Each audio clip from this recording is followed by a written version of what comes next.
Vote গণনার খবর জানতে আমরা এখন সরাসরি যুক্ত হচ্ছে আমাদের সহকর্মী মনিরুল ইসলাম মিন্টুর সঙ্গে। তিনি এই মুহূর্তে নরসিংদীতে আছেন। মিন্টু, এখন পর্যন্ত কি অবস্থা ভোট গণনার, আপনার কাছ থেকে জানতে চাই।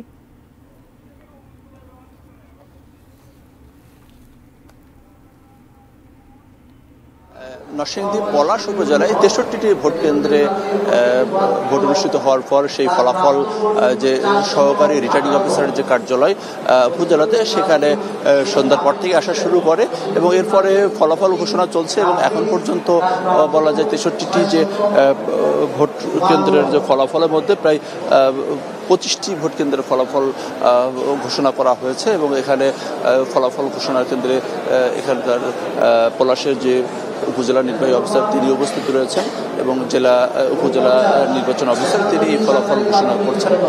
তো সেক্ষেত্রে দেখা যাচ্ছে যে এখানকার যে উপজেলা চেয়ারম্যান সৈয়দ জাবেদ হোসেন, তার সঙ্গে শফিকুল হক, তার একটা তীব্র প্রতিদ্বন্দ্বিতাপূর্ণ লড়াই চলছে। ফলে এখনই আসলে বলা সম্ভব নয় যে শেষ পর্যন্ত কে বিজয়ের হাসি হাসবেন। আমরা কিছুক্ষণ আগেই এখানকার যে সৈয়দ জাবেদ হোসেন, তার সঙ্গে কথা বলছিলাম। তিনি বলছিলেন যে তার জয়ের ব্যাপারে তিনি আশাবাদী এবং সার্বিকভাবে পলাশের নির্বাচনের কথা যদি বলি, ভোটের আগে কিন্তু এক ধরনের উত্তেজনা ছিল দুই প্রার্থীর কর্মী সমর্থকদের মধ্যে। তবে আজকে বলা যায় যে নির্বাচনের যে পরিবেশ সেটি বেশ সুষ্ঠু ছিল এবং ভোটাররা কিন্তু বলেছেন যে নির্বিঘ্নে তারা ভোট কেন্দ্রে গিয়ে ভোট দিয়েছেন। তবে ভোটার উপস্থিতি নিয়ে মিশ্র প্রতিক্রিয়া রয়েছে। তা আমরা লক্ষ্য করেছি যে আমরা যেসব কেন্দ্রগুলোতে ঘুরেছি সেক্ষেত্রে যে বলা যায় যে 30-35, কোনো ক্ষেত্রে 40 কিংবা তারও বেশি ভোটার উপস্থিতি ছিল। সার্বিকভাবে বলা যায় পলাশের নির্বাচন শান্তিপূর্ণভাবে ছিল।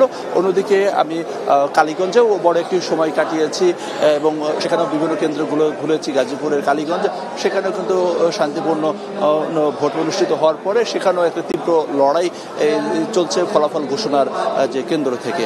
তো এই ছিল বলতে গেলে নরসিংদীর পলাশ এবং গাজীপুরের যে কালীগঞ্জ উপজেলার নির্বাচনের ফলাফল ঘোষণার সর্বশেষ অবস্থা।